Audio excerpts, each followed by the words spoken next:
Assalamualaikum warahmatullahi wabarakatuh.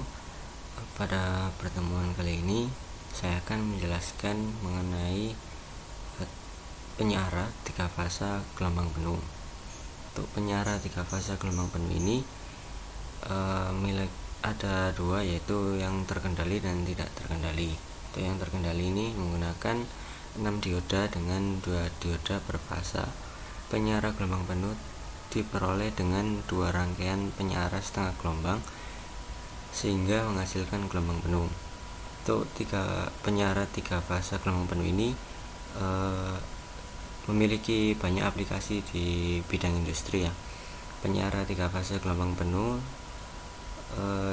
diperoleh dari 2 rangkaian penyara setengah gelombang. Untuk penyara 3 fase ini menggunakan beban resistif. Dalam rangkaian ini terdapat 2 grup SCR, yaitu grup positif dan grup negatif. Untuk SCR 1, 2, dan 3 merupakan grup positif, sedangkan SCR 4, 5, 6 merupakan grup negatif. Grup SCR positif akan on ketika tegangan sumber berpolaritas positif, dan grup SCR negatif akan on ketika tegangan sumber berpolaritas negatif. Oke, mungkin saya bukakan rangkaiannya, mungkin sambil disimulasikan.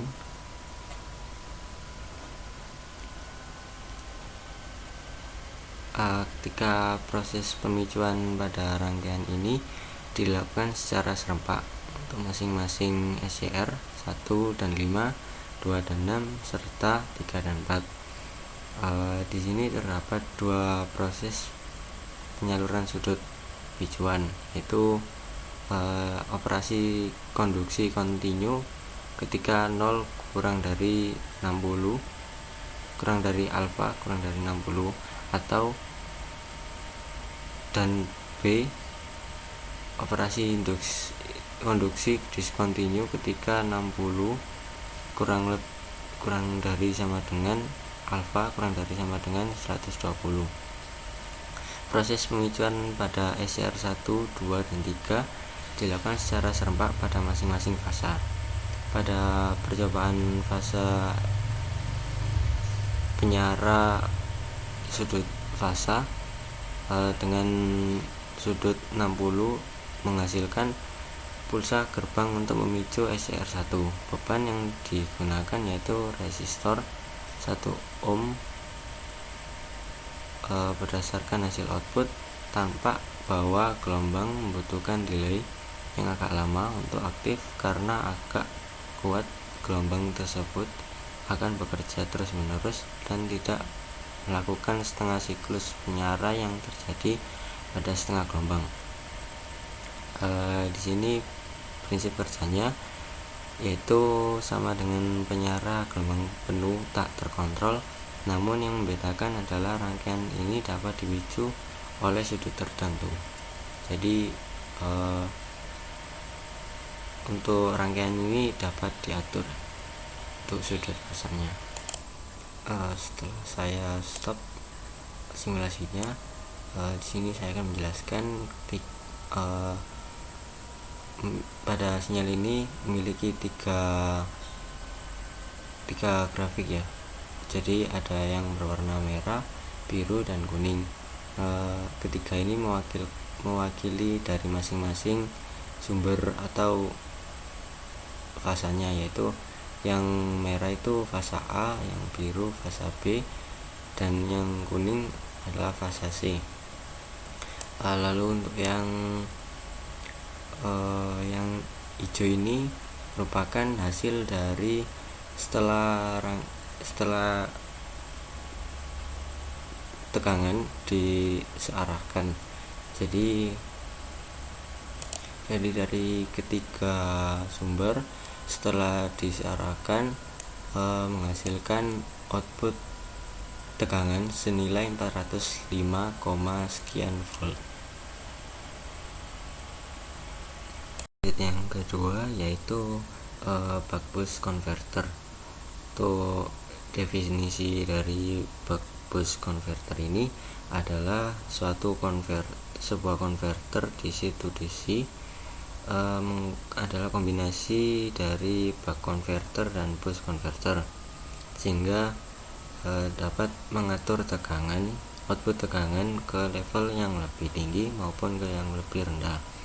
Pada rangkaian buck boost converter ini sama seperti yang gabungan dari buck dan boost, yaitu memiliki MOSFET atau transistor sebagai switching, kemudian resistor sebagai beban, induktor sebagai penyimpan arus sementara, dan kapasitor sebagai penyimpan tegangan sementara atau ripple tegangan, dan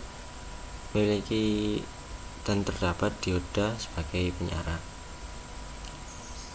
Untuk buck boost ini sama seperti dengan rangkaian flyback dan induktor tunggal sebagai pengganti transformator. Ada dua jenis konverter di buck boost converter ini, yaitu gabungan ya dari buck converter dan yang lainnya adalah boost converter. Konverter ini memiliki kelebihan memberikan tegangan output yang lebih rendah maupun yang lebih tinggi sesuai dengan duty cycle yang disesuaikan. Pada buck boost converter ini juga memiliki siklus saluran operasi rendah dan juga tekanan rendah pada MOSFET. Untuk pengaplikasiannya digunakan pada catu daya,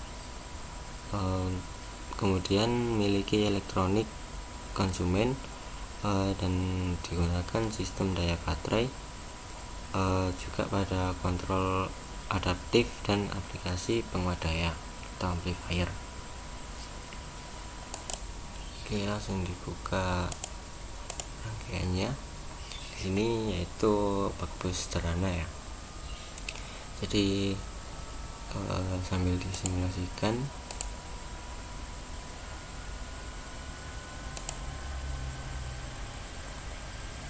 jadi pada rangkaian ini memiliki prinsip kerja, yaitu saat MOSFET on atau transistor on, arus akan mengalir ke induktor dan mengakibatkan arus ripple, dan kapasitor discharge atau tidak mengisi, dan mengisi tegangan dan arus pada beban. Lalu saat MOSFET dalam kondisi off, arus yang tersimpan pada induktor tadi akan menyebabkan polaritasnya berbalik, sehingga mengalirkan arus ke kapasitor dan beban.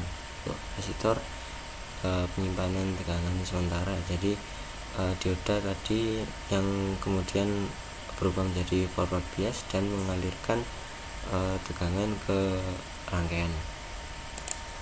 Sesuai yang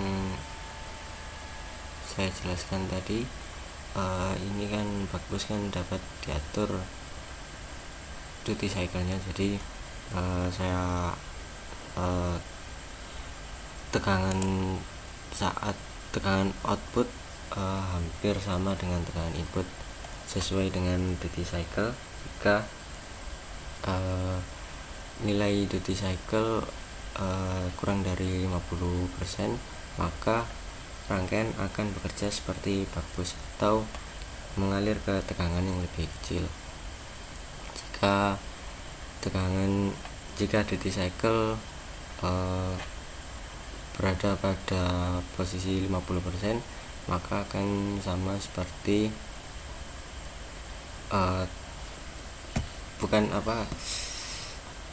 tidak dari buck maupun boost, yaitu kurang lebih tekanan outputnya sama dengan tekanan input. Sedangkan jika duty cycle berada di atas 50%, maka rangkaian akan bekerja seperti boost converter, yaitu mengubah tegangan ke level yang lebih tinggi. mungkin bisa saya atur duty cycle-nya terlebih dahulu. Jika 5%,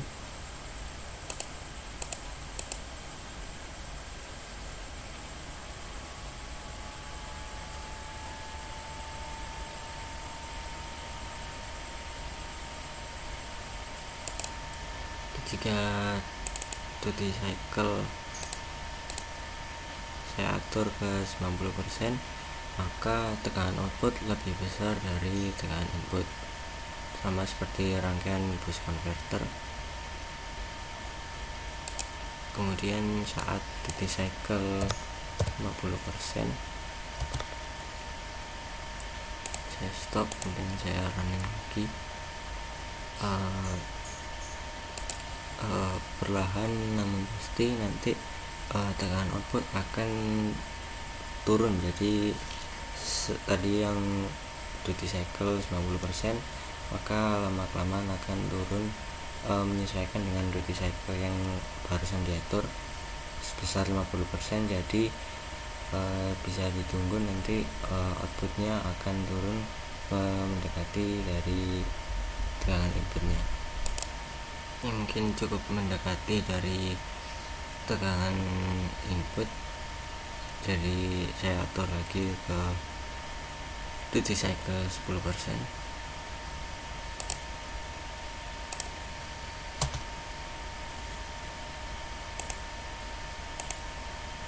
Saya run lagi.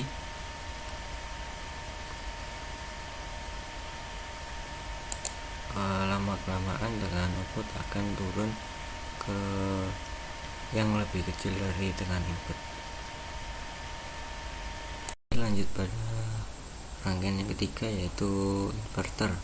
Inverter adalah rangkaian yang mengubah arus yang semula arus searah atau arus DC menjadi arus bolak-balik. Inverter daya dapat seluruhnya elektronik atau merupakan kombinasi dari efek mekanis seperti peralatan putar dan sirkuit elektronik. Inverter statis tidak menggunakan bagian yang bergerak dalam proses konversi. Tekanan masukan, tekanan keluaran, dan frekuensi dan penanganan daya secara keseluruhan bergantung pada desain perangkat atau sirkuit tertentu. Inverter tidak menghasilkan daya apapun. Daya yang disediakan oleh sumber DC. Untuk aplikasi dari inverter ini, jatuh daya tak terputus, penggerak kecepatan yang dapat di setel. Untuk motor AC, sirkuit, kemudian sirkuit pengubah frekuensi elektronik yang digunakan dalam pemanasan, industri, pengelasan, dan lain-lain.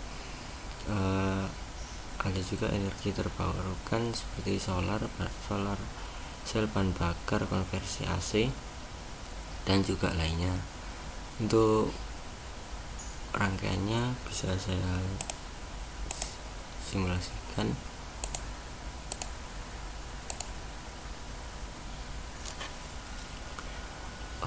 Untuk keuntungannya, inverter dapat dikonsumsi pada daya yang rendah. Selain itu juga memiliki tingkat hemat energi yang cukup tinggi hingga 90%. Juga memiliki kemampuan penanganan daya yang tinggi, serta tidak ada variasi satu dan penyimpanan atau degradasi yang menyebabkan penuaan dalam linearitas. Kemudian mudah untuk diimplementasikan dan dikendalikan. Inverter juga kompatibel dengan mikroprosesor digital saat ini. Sedangkan untuk yang kekurangannya, memiliki atenuasi komponen fundamental yang diinginkan dari bentuk gelombang.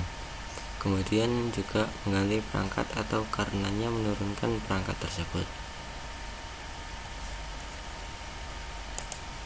Jembatan satu fase tipe VSI dengan tekanan tiang gelombang persegi telah dipertimbangkan. Output dari inverter ini akan diumpankan ke beban seimbang. Gambar ini menunjukkan rangkaian daya dari inverter satu fasa. Sirkuit ini dapat diidentifikasikan sebagai rangkaian inverter setengah jembatan fase tunggal yang dipasang di bus DC yang sama. Tegangan tiang individu dari rangkaian jembatan satu fasa identik dengan keluaran tegangan tiang persegi oleh rangkaian jembatan setengah fasa tunggal atau jembatan penuh. Satu tegangan kutub dari inverter gelombang persegi satu fasa bergeser dalam waktu sepertiga dari periode waktu keluaran. Untuk yang rangkaian yang terakhir yaitu siklokonverter. Siklokonverter ini adalah pengubah frekuensi yang mengubah AC arus bolak-balik ke frekuensi tertentu ke AC berkekuatan frekuensi lain tanpa bantuan dari arus DC. Sebenarnya mengubah tegangan tetap frekuensi masukan AC ke variabel tegangan, frekuensi variabel output AC. Ini memungkinkan konverter langkah jika file frekuensi keluaran lebih tinggi dari input, atau konverter step down jika frekuensi keluaran kurang dari masukan. Siklokonverter bekerja untuk mengubah frekuensi supply untuk memvariasikan kecepatan motor dengan bantuan dari 3 tombol tekan yang terhubung ke microcontroller dan program yang tertulis di atasnya. Kecepatan motor. Microcontroller mengirimkan pulsa gating melalui sebuah optic collar untuk memicu thyristor di jembatan ganda menyediakan sinyal bolak-balik. Oke, saya simulasikan.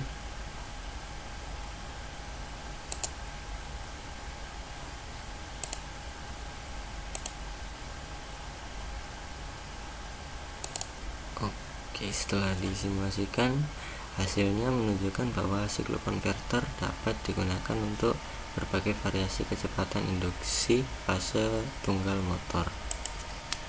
Analisis juga menunjukkan hal itu distorsi harmonik total dalam mengubah dari IGBT ke MOSFET.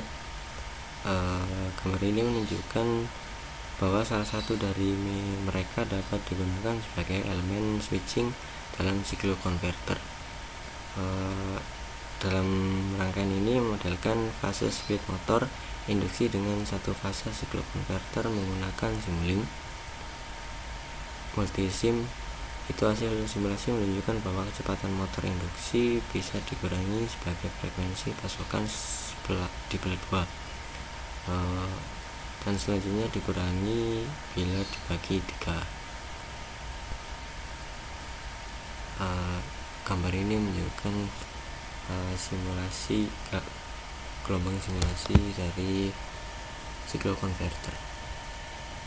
Oke, cukup sekian dari saya, kurang lebihnya mohon maaf.